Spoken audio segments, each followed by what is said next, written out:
we're here today because of the Republican Party's unrelenting effort to get Donald Trump back into office. No matter the facts, no matter the law, for over a year, the Judiciary Committee, Republican colleagues, have desperately sought evidence for wrongdoing by President Biden. And what have they found? Nothing. Nothing. I'm sure it was disappointing for my Republican colleagues when Special Counsel Hur cleared the president instead of indicting him. But it is time to move on. We should be on the floor moving gun violence legislation, protecting the right to abortion, protecting the LGBTQ Americans across the country who are attacked relentlessly by my colleagues on the other side. This is a colossal waste of time, but more importantly, it is dangerous. What they are doing is dangerous. When this Congress is over, the only achievements my colleagues on the other side of the aisle will be able to point to will be the things that we, as Democrats, helped them to pass. 30 Speaker, seconds. I yield the gentlelady an additional 30 seconds. Gentlelady is recognized. It is my job, it is all of our jobs to represent the constituents. I thought that's what we were all here for. I implore my Republican colleagues to stop putting the interests of one man above the interests of Americans. The truth will out, and history will not look kindly on what you have done here. I yield back. The fact is, socialism doesn't work any better here than everywhere else in the world has been tried. And as Margaret Thatcher famously warned, sooner or later you run out of other people's money. When we cut taxes under Trump, our revenues did not go down, they went up because of the economic expansion that they produced. The Democrats had never understood that. Truman did, Kennedy did, but these guys don't. Until we control our spending, we are not going to solve this problem. And that's going to require members of Congress to pronounce the most abhorrent word in all of Washington, the unspeakable word, the dreaded and forbidden N-word. No. No, we can't afford to support 5 million illegal aliens that the Democrats have allowed into our country. Now, I talked to a lot of Vermonters like all Americans, and they love their freedoms. And they want us to be fighting for fairness. I hear these two things probably more than anything. They want a fair shot. They want to know that they're not getting gouged while others continue to grow their great wealth. They want tax fairness. They want us to ensure that the wealthy and corporations pay their fair share. This does not make them socialists. We know that increasing enforcement of tax collection raises revenue and benefits our economy. And Americans overwhelmingly support these measures. This, again, does not make them socialists. I mention this because my colleague earlier in this hearing brought up the hackneyed, tired specter of socialism. I urge us to be more intellectually honest here. Wanting freedom and fairness does not make one a socialist. Now, I was very concerned when I started almost 2 years ago now, coming up on 2 years, when I started in Congress, because I knew that 139 members of this body did not vote to certify a free and fair election. Of those 139, 124 ran for re-election, and 118 are still serving in Congress, who serve with us in committees, who we have to see on the floor, people who did not support the free and fair election and the peaceful transfer of power. This sickens me.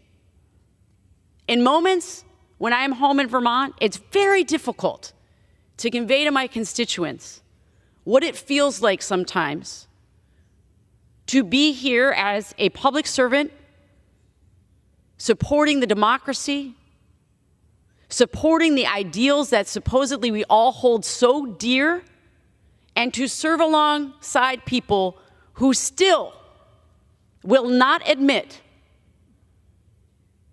that Joe Biden is the rightful winner of the 2020 election. It should outrage all of us. How can we make the case to our children, to my former students, that democracy is something to protect, that's something that is sacred, that we all have a stake in making sure it is healthy, when there are members of Congress who still will not admit that Joe Biden is the rightful winner of the 2020 election? We must commit, all of us, to rising above this dangerous nonsense. Because we all know the truth. We do. We know the truth.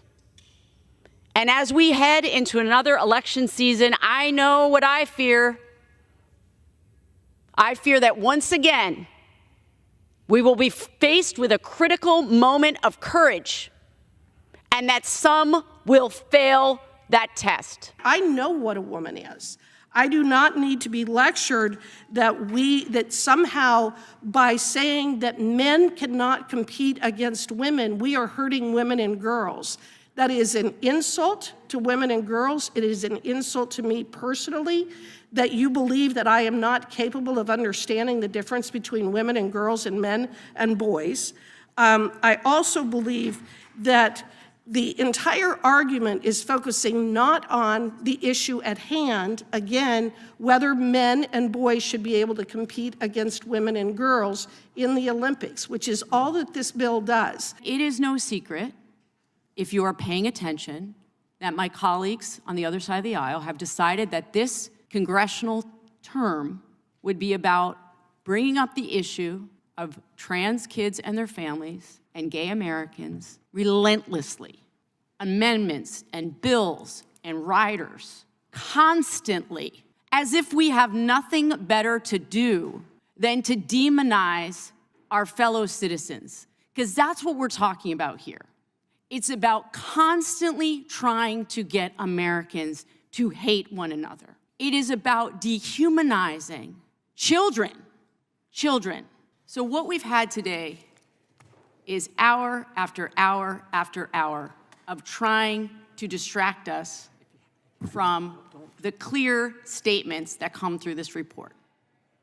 And you yourself have said multiple times today, there was no attempt to obstruct justice by the President, by the Department of Justice, by the Attorney General, that you had all the resources that you needed to conduct a fair and thorough investigation and report, and that what you concluded was, in fact, the evidence was not sufficient to bring charges against the president for mishandling documents. In the days and weeks following a flood or a wildfire, you'll constantly hear people talk about, they blame that on climate change. Even in this amendment, it references in line 2 that there are rising sea levels and warming oceans, and it says that the United Nations Climate Change Panel says that these human activities are provoking all of this. Overregulation has consistently hurt small businesses.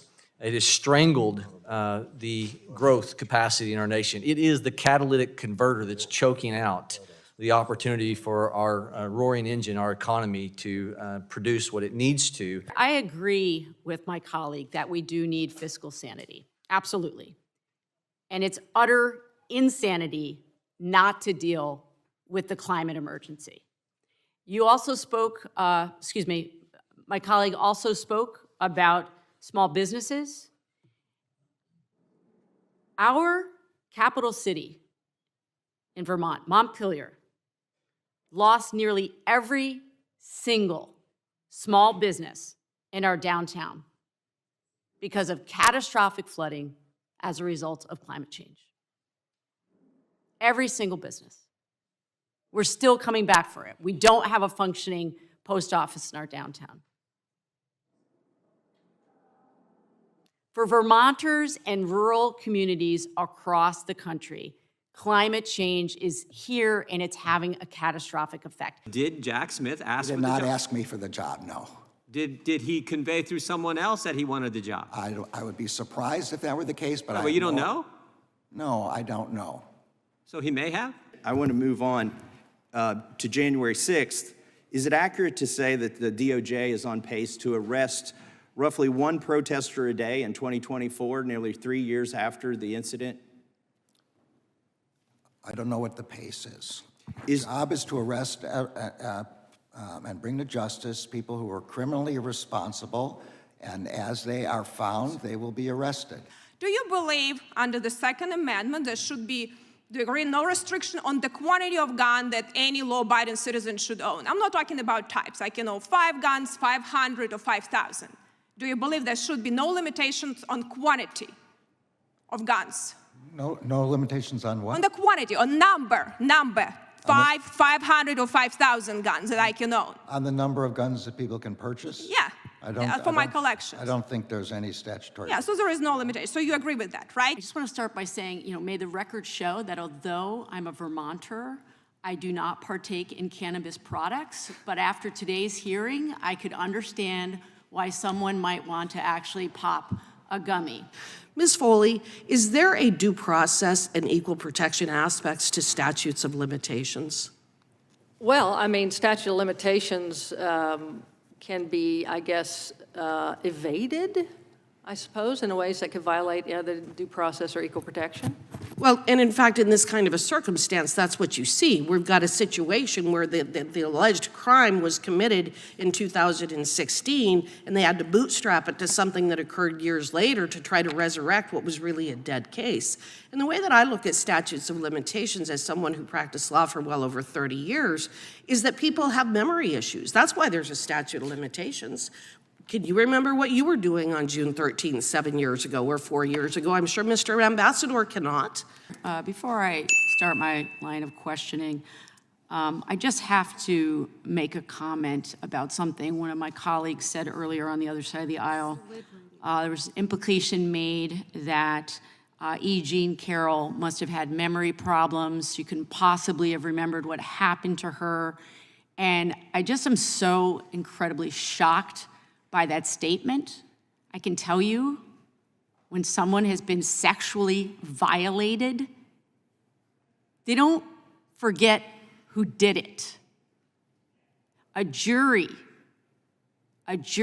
found him liable, him being the former president, for sexually abusing and defaming E. Jean Carroll.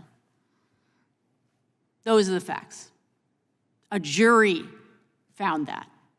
And I just think it's shocking that somebody on this committee would not only attack juries, we are the Judiciary Committee after all, the onslaught against juries on this committee is shocking to me, but also to use time in committee to further defame E. Jean Carroll. This is about basic humanity. I can't tell you how many times I have to say this in this Congress. It is about basic humanity.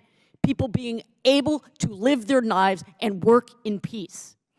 In the Supreme Court's Bostock decision, our nation's highest court affirmed that Title VII protects against discrimination based on sexual orientation and gender identity. But we need explicit protections because so many will still seek to demonize and dehumanize us. And I say us, as I am part of that community. We have to pass the Equality Act to explicitly protect LGBTQ people against discrimination, whether it's in employment, housing, public accommodations, federally funded programs, education, jury selection, credit. I can go on and on and on. People just trying to live their lives as Americans. To the members of my community across this country, I want you to know that you are entitled to dignity and respect at work. You are entitled to dignity and respect everywhere because you are an American and you are entitled to those things. Although there are many people in Congress who push discriminatory bills and hateful amendments and fear-mongering rhetoric every single day that I am in the Capitol, there are also good people in Congress who are standing up to this hateful rhetoric, and I am one of them. I am one of these people who has to, every single day have to come here and do battle with this. I will not allow our voices to be silenced. I will not allow these attacks to go on unchallenged and to have our rights as Americans taken away. We have an unsurmountable problem because of our selfishness and because we pretend. We love to talk about the size of these problems. We love to cite the numbers, but you know, line upon line and precept upon precept, 1 million here, 1 million there, authorized, not with a revenue stream to pay for it. You know, the question I have to ask myself every day, am I operating in hypocrisy?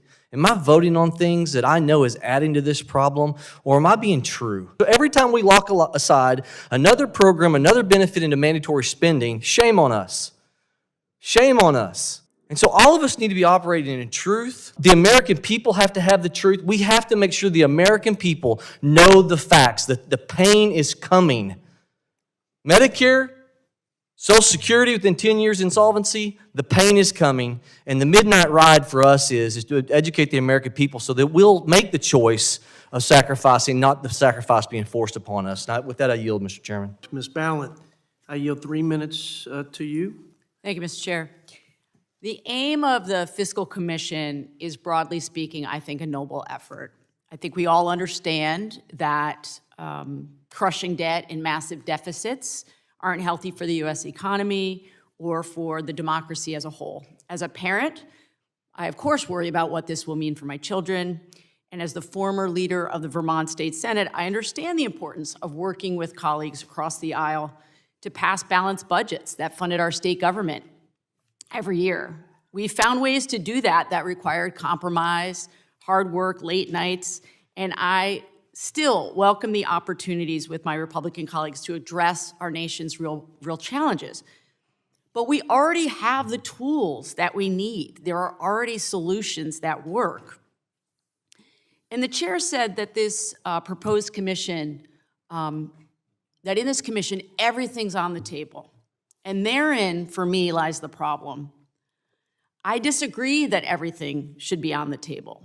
There are some things that should absolutely not be on the table. And that's because the wealth gap in this country is obscene.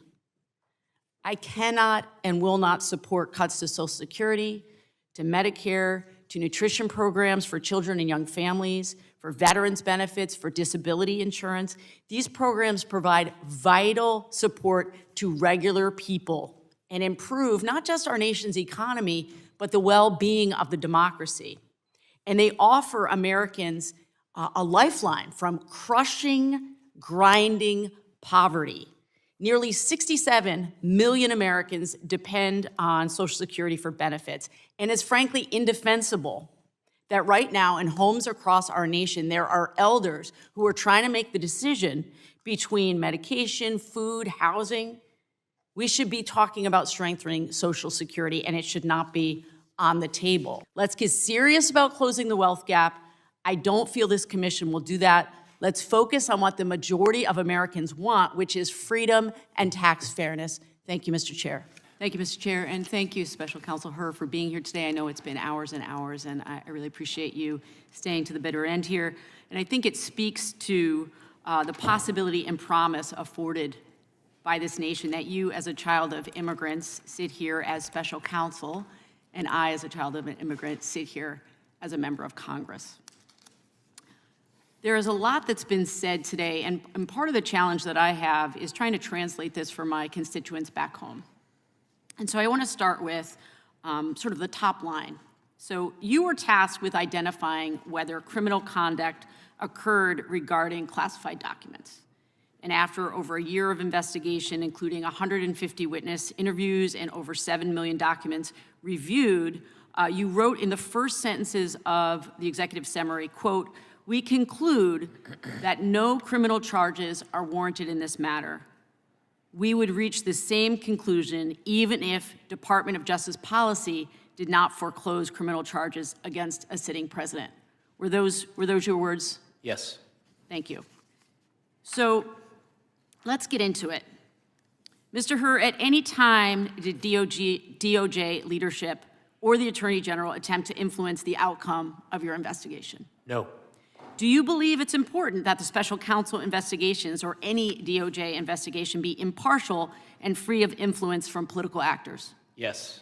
Do you believe you were independent and thorough in your report? Yes. Do you think it's true that you received no pressure from Attorney General Garland in this matter? That's correct. Is it true that you had all of the resources that you needed enabled for you to conduct your interviews, to conduct your investigation, and to complete your report? Yes. Is it true that you recommended that the Attorney General decline to charge President Biden? I submitted a report to the Attorney General explaining my decision that criminal charges were not warranted in this matter. Right, so you said on page 1 of the report, quote, "We conclude that the evidence does not establish Mr. Biden's guilt beyond a reasonable doubt." Is it true that your report ultimately concluded that the evidence did not support a finding beyond a reasonable doubt that President Biden willfully retained classified materials? Yes. Is it true that President Biden cooperated with your investigation? Yes. Is it true that President Biden sat for an interview with you the day after the October 7th attacks in Israel in the midst of an international crisis? He sat for interviews over 2 days, October 8th and October 9th. Thank you. Is it true that that President Biden allowed the FBI to conduct thorough searches of his home and his beach house? Yes. Is it true that your report found multiple possible innocent explanations as to why the classified documents ended up where they did? As part of our analysis, we walked through a number of different explanations that defense counsel could present at trial if this case were charged. And as you said on page 6 of your report, quote, "In addition to this shortage of evidence, there are other innocent explanations for the documents that we cannot refute." Your report reads— I see that language, yes. Thank you. Your report reads, "With one exception, there is no record of the Department of Justice prosecuting a former president or vice president for mishandling classified documents from his own administration. The exception is former President Trump." Am I reading that correctly? Yes. Is it true, or is it correct that your report recommends no charges and that you would be, that would be the case even if he were not a sitting president? Correct. So what we've had today is hour after hour after hour of trying to distract us from the clear statements that come through this report. What you concluded was, in fact, the evidence was not sufficient to bring charges against the president for mishandling documents. I thank you for being here today. I yield back. We in Congress have a critical role to play in combating climate change and in investing in clean energy. And climate change is real, and it's caused by human actions. And it's imperative that we act strongly to address the crisis. We're seeing storms and extreme weather we haven't seen before in this country because of climate change. And last summer, Vermonters weathered extreme flooding that left many communities devastated, and we're still actually rebuilding from that catastrophe. And this winter, Vermont has seen record low snowfall amounts, and maple sugar makers are starting the tapping season the earliest ever. So we see in Vermont, up close, how climate change threatens the crop yields, the infrastructure, water and energy supplies, human health, and creates looming disaster assistance needs. It also threatens our economy. There's no question. In 2021 and 2022, the United States had 35 separate billion-dollar extreme weather and climate-related disaster events, costing more than $180 billion in direct economic losses. Congressional Democrats and President Biden have tackled this issue head-on. Last Congress, the Inflation Reduction Act made the greatest federal investment in history to fight climate change. It invested nearly $400 billion in climate solutions and clean technologies to deliver the single greatest investment in combating the climate crisis in American history. It also lowers costs for American families, creating jobs here at home, advancing climate justice, and positioning the United States as the global leader in clean energy. What we're dealing with today are Republican policies that consistently put polluters over people and jeopardize our family and our planet's futures. Republicans' H.R. 1, their number one priority this Congress, is a massive giveaway to corporate polluters. It guts our bedrock environmental laws and jeopardizes clean air and safe drinking water. I'm here today calling on my colleagues not to roll back the investments that we've made to improve our future. The burden of his expansion of government regulatory regimes is borne by small businesses, innovators, and yes, American families. This amendment seeks to replace deregulation section of our budget policy to encourage more spending on Green New Deal policies. The Inflation Reduction Act included billions of taxpayer dollars dedicated to these progressive climate provisions that President Biden and the Democrats put in place several years ago. I would encourage my colleagues to take a look at something I commend Representative Gary Palmer from Alabama has put together in the policy booklet. Go through and actually look at what the UN panel on climate change actually says. To quote them and not be able to go to look at the specificity of what they actually say, they talk about flooding, hurricanes, tornadoes, and drought wildfire combos. You know what they say? They said that there's no causation and effect in the United States for those things on climate change. Yet every media outlet and every talking point up here that wants to advance the Church of Nature ideology always contends the opposite of what the UN themselves in their own panel actually says. Climate change is here and it's having a catastrophic effect. It's not just a threat to our small businesses, but also our agricultural industry, our natural resources, our very livelihoods. It's a threat to our survival, our community's survival. We need budgets that create and sustain good-paying green jobs, enable our farmers to withstand climate change, protect people living in our low-lying areas from flooding, and transition us to a clean energy economy. This is not just about the here and now, it's about the future, and I urge my colleagues to support my amendment to the budget resolution. Thank you, Mr. Chair. I thank the gentlelady from Vermont. The question is on agreeing to the amendment offered by Ms. Balint. All those in favor say aye. Aye. All those opposed, no. In the opinion of the chair, the noes have it. Mr. Chair, I ask for a recorded vote. Ms. Balint asked for a recorded vote pursuant to our unanimous consent, our being me and the ranking member. We'll postpone the roll call vote until later in the markup. Are there any other amendments? At the top, I'd like to ask unanimous consent to enter into the record a New York Times article from June 2023, how the GOP picked trans kids as a rallying cry. Objection. Gentleman objects. So, here we are, spending time once again, using our valuable time to pick on a class of people in this country. I believe I'm the only person on this committee who represents the LGBTQ community, though I always say that we know of. And I have to tell you, I've been absolutely stunned by the amount of time and energy that we have spent in this Congress talking about trans kids, their parents, gay Americans, that somehow my community is the source of all that is wrong in this country. And I want to associate myself with the remarks of Ms. Jackson Lee from Texas and Ms. Jayapal from Washington. This is about basic humanity. This is about dignity. As a former teacher, I can tell you it is hard enough to be an adolescent without getting all of these messages from our elected officials that somehow they are not worthy, they are not loved. And some of the rhetoric that I hear right now in this body is about making them less than human. And all they want to do is live their lives. Attend school, have friends, participate in sports.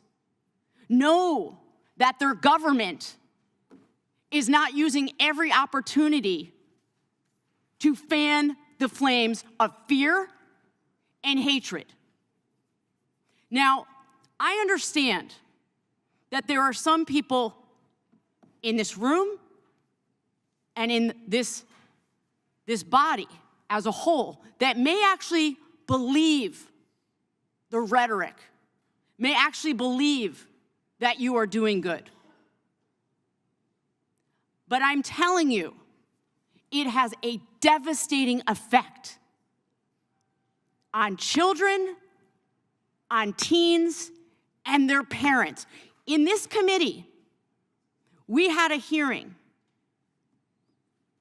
on trans kids generally and the danger, essentially, they were to the American way of life. And right there in that seat, we had a conservative Republican woman who came to talk about her experience trying to raise her trans kid and what it felt like for her to sit in this body and have members of her own party try to treat her as if she were somehow doing damage to her child by simply trying to hold her for all that she was. I don't believe that you think you're doing real damage, but I'm telling you, you are. This is not how we should be spending our time. We should be spending our time uplifting Americans, alleviating suffering, letting Americans know that we believe in them and we support them. And not this fear-mongering, this constant fear-mongering in this Congress. People who just want to live their lives and the families who love them. I yield back. So shifting gears here. Part of the Republicans' attempt to absolve former President Trump for his fraud conviction is the claim that former Justice Department official Matthew Colangelo was somehow dispatched to the Manhattan District Attorney's Office to prosecute Trump. And one of my colleagues touched on this briefly, but I want to circle back around. I've heard my colleagues say in this hearing and others that because Mr. Colangelo took a job with the Manhattan DA after working at DOJ, and in their eyes, this was a pay reduction or career step down, that the only conclusion would be that he changed jobs to get Mr. Trump. People on this committee have asked the Attorney General specifically, how is it that a man, Matthew Colangelo, takes a pay cut and takes a cut in just, what is he doing for a living as far as prestige to go and join that case? This part of the theory is very revealing to me. It suggests that a person could never change jobs based on anything other than money or prestige. It seems that some of my colleagues have forgotten that public servants may take other things into account when navigating their career. Ambassador Eisen, thank you so much for being here. And the other witnesses, I should have said at the top, thank you for your time. Are you aware of any evidence that Mr. Colangelo was a mole dispatched by General Garland to the Manhattan DA's office? No, there's none. The Attorney General has definitively debunked this conspiracy theory with his detailed letter that he sent to the committee. For good measure, when I came to work on committee staff with the ranking member and with the chairman in the first impeachment, I took a substantial pay cut.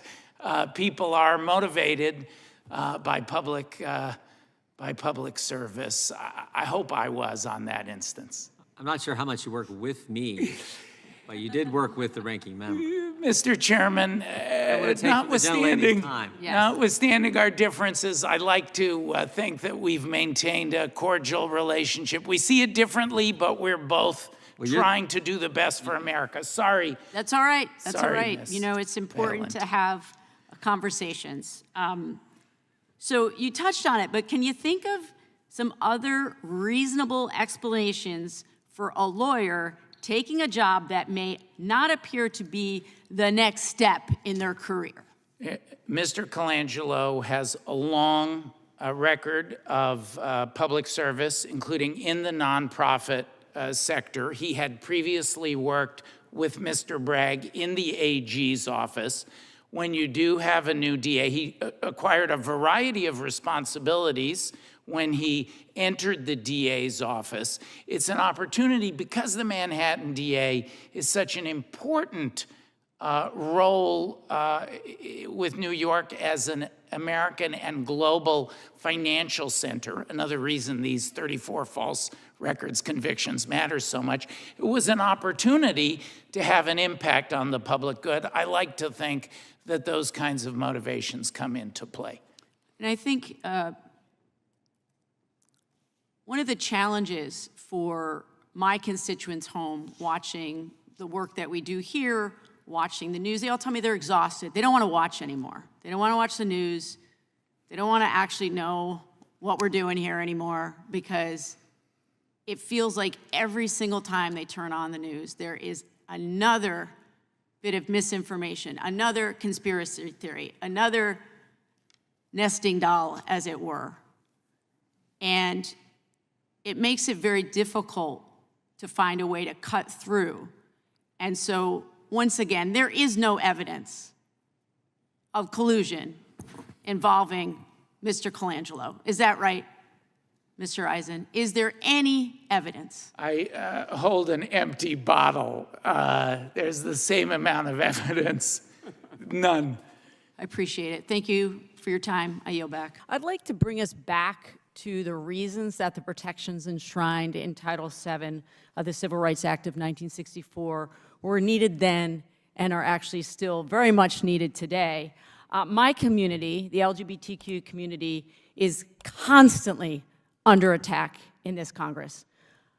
According to the Williams Institute, nearly half of LGBTQ plus workers have experienced unfair treatment at work, and LGBTQ employees of color were more likely to report being denied jobs and experiencing verbal harassment. There are endless stories that I could convey in this hearing. I will just cite a few. I'm thinking of one American who faced horrific workplace discrimination. She described how her coworker said that she, quote, was that transgender people were mentally ill and the cure was a bullet between the eyes. Another American, and I stress that, these are Americans who are just trying to live their lives and work in peace. Another American faced workplace violence and discrimination when one of her coworkers became physically aggressive with her while calling her transphobic slurs. Again, while just trying to do her job and live her life. There are so many gut-wrenching stories, and they are an indication of the damage that fearful, hateful, and dehumanizing rhetoric has had on Americans who just want to live their lives. Everyone deserves to be treated with dignity and respect in the workplace. And these Title VII protections help us ensure that they are protected. Ms. Wiley, in the minute that I have left, what would it mean for trans people if Republicans' interpretation of Title VII were to prevail and that gender identity was no longer protected by Title VII?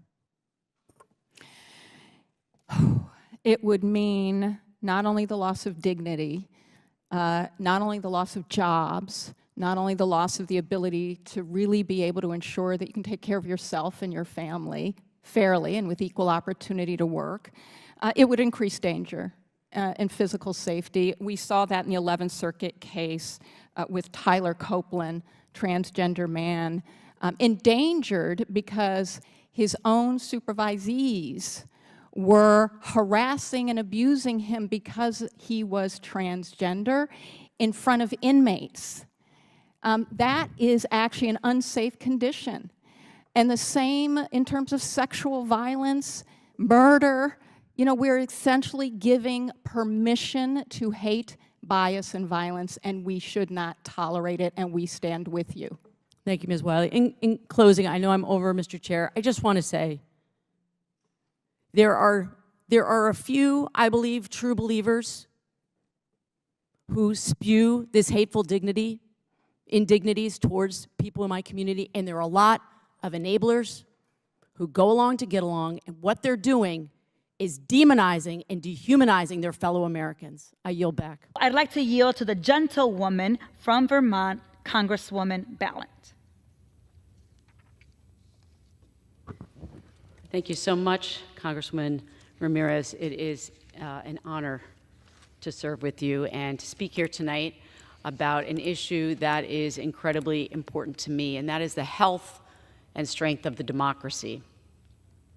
When I ran for Congress, the issue I heard the most about was just that, the health and the strength of the democracy. Yes, of course, Vermonters cared about particular issues to our district, housing, workforce crisis, the mental health crisis, all of these things, but they said more than anything, I'm worried about the health of the democracy. And I came to the job having come up through the Vermont State Senate, and before that I was a teacher and tried to instill in my students the importance of being involved in the democracy to keep replenishing it with the energy and the attention it requires. And what I've noticed over the last few years, there is indeed a cynicism creeping in, as my colleague mentioned earlier. And cynicism has a corrosive effect, not just on the democracy, but on our own health and stability and the health of our communities. But it is, in fact, the voice of the status quo. It is about convincing people that you can't actually make change, so why even try? That it's futile. And the stakes are so incredibly high. I will tell you, my family knows firsthand that democracies don't fail overnight. My grandfather was killed in the Holocaust, and I grew up with the understanding that people can be horribly cruel to one another and can perpetuate horrors upon individuals and families when the law does not protect the most vulnerable. And when people turn away from each other and demonize each other. And I can tell you, in earnest, we have seen this in this country in the last few years. Has grown to a fever pitch of dehumanizing and demonizing our fellow Americans. And I see it in my committees, whether it is attacking immigrants or migrants, or attacking the LGBTQ community, or attacking the poor. It is not about coming together as an American and finding common cause with other Americans. It's often about making people the scapegoats. And democracies fail little by little as our rights are stripped away from us, as democratic norms are upended, as people are scapegoated. And my parents never took for granted the rights and privileges provided to us by the U.S. Constitution, and that we must be vigilant and take our responsibility of supporting and protecting the Constitution seriously. So when I heard that the topic tonight was about strengthening the democracy, I said, absolutely, I will be there.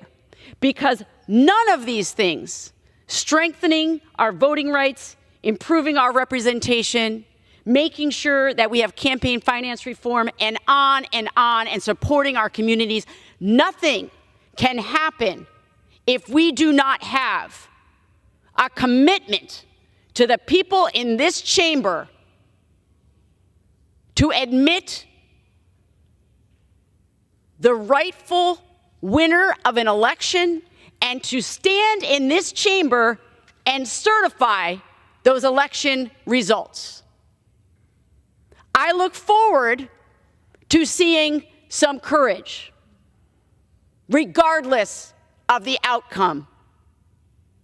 I hope that I am not once again deeply, deeply disappointed and disgusted by the lack of courage and fortitude of those who say that they support the Constitution and the rule of law and this great democracy. I yield back. Thank you, Congresswoman Balint. Your words could not have been more powerful.